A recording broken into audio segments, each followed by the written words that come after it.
ఆడకూతురు. అమ్మాయి పెళ్ళి నిశ్చయమయ్యింది. తాంబూలాలు పుచ్చుకున్నారు. అది కూడా ఓ గొప్పింటి సంబంధం కావడంతో కుటుంబంలో అందరూ ఎంతో సంతోషించారు. తండ్రి కూడా ఎంతగానో ఆనందించాడు. పిల్లవాడు మరియు అతని తల్లిదండ్రులు చాలా మంచివారు. దాంతో పెళ్లి కూతురు తండ్రికి ఎంతో భారం తగ్గినట్లు అనిపించింది. పెళ్లికి ముందే ఓ రోజు పెళ్లి కూతురు తండ్రికి వియ్యంకుడు వాళ్ళింటికి వెళ్ళవలసి వస్తుంది. ఆ రోజు పెళ్లి కూతురు తండ్రికి ఆరోగ్యం బాగోలేదు. కానీ మొదటిసారి కావడంతో కాదనలేకపోయారు.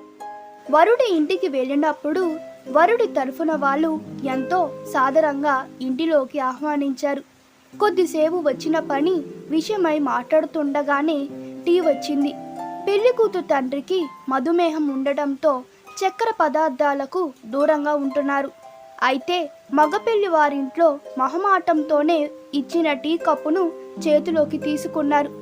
మొదటి గుటిక వేస్తూనే ఒకంత ఆశ్చర్యానికి గురయ్యారు. అందులో పంచదార లేదు. సరికదా, తనకిష్టమైన యాలకుల పొడి వేశారు. తన ఇంటిలో చేసిన పద్ధతిలోనే టీని వరుణి ఇంటిలో తాగుతున్నట్లుగా అనిపించింది. మధ్యాహ్నం భోజనం చేశారు. అది కూడా అచ్చు తమ ఇంటిలో వంటకాలు వండే విధంగానే ఉంది. ఆ తర్వాత మీరు ఇప్పుడే ఏం బయలుదేరుతారండి, కొంచెం విశ్రాంతి తీసుకోండి అంటూ పడక గదికి తీసుకువెళ్లారు. అక్కడ తాను కప్పుకునే పలచడి దుప్పటి లాంటి దుప్పటి ఉంది. కునుకు తీసి నిద్ర లేచేసరికి రాగి చెంబులో నీళ్ళిచ్చారు తాగడానికి. బయలుదేరే ముందు ఇక ఆగకుండా ఉండలేకపోయారు పెళ్లి కూతురు తండ్రి. నేను ఏం తింటాను, ఎలా తాగుతాను, నా ఆరోగ్యానికి ఏది మంచిది, ఇవన్నీ మీకెలా తెలుసు? అమ్మాయి అత్తగారు ఇలా అంది. నిన్న రాత్రి మీ అమ్మాయి ఫోన్ చేసి మీ గురించి అన్నీ చెప్పిందండి. మా నాన్నగారు మొహమాట పడతారు. వారి గురించి మీరే శ్రద్ధ తీసుకోవాలని కోరింది. పెళ్లి కూతురు తండ్రి కళ్ళల్లో నీరు తిరిగాయి. ఇంటికి రావడంతోనే భార్యను పిలిచి ఇలా అన్నారు. మా అమ్మ ఇంకా బతికే ఉంది.